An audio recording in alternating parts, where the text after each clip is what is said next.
迎您来到11节的感动时刻。很多客家人热心公益，对于传承客家文化更是不遗余力。今天透过镜头，我们要带您来认识的是南庄人温颂珍。他已经88岁了，但是一样举办客家演讲比赛，同时创立奖学金，成立客家开心会，将客庄的农村笑话保存下来。他努力当志工，就希望把他的一生全部奉献给客家。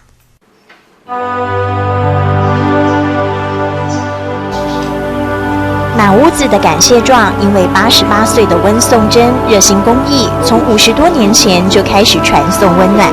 49年就开始捐款。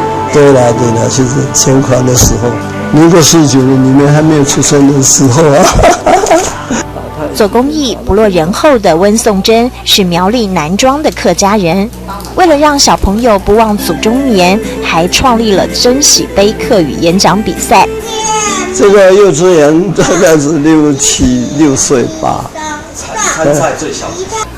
鼓励小朋友说客语，传承文化。温颂珍出钱也出力，担心客语失传，演讲比赛是一办再办。老祖宗传下来那么好的语言，那么好的声音，要流传下去。所以呢，我们就是说要来办这个客家的演讲比赛，或者全客家的吟诗来比赛。除了为苗栗家乡举办珍喜杯，也创办保温杯演讲比赛。98年，他获得终身成就奖，还设立客家开心会。而什么是客家开心会呢？就是客家人聚在一起，说说客庄农村笑话，留下记忆中的美好。七起木头太派胖油，水母巴江来民床，天高可比雷公响啊，鹅腰可比寒比头。融合客庄生活、传统俗谚的笑话集，是70几位开心会成员这几年来回忆过往生活保留下来的记录。而他们每年都会聚会，有时候走访客庄，有时候捐款助人。温颂珍让客家开心会天天开心。从客家庄出来的这个理想的背景来的创业的，大家组一个会，开心会就是开怀，大家来讲笑话来听，来讲来笑，所以叫做开心会。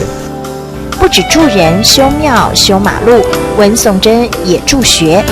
为了奖励学生念书，积极研究发明，赞助了交大60万元，设立温颂珍奖学金。到底捐了多少钱，帮过多少人，温颂珍自己都数不清了，只说他努力当志工，要把他的一生奉献给客家。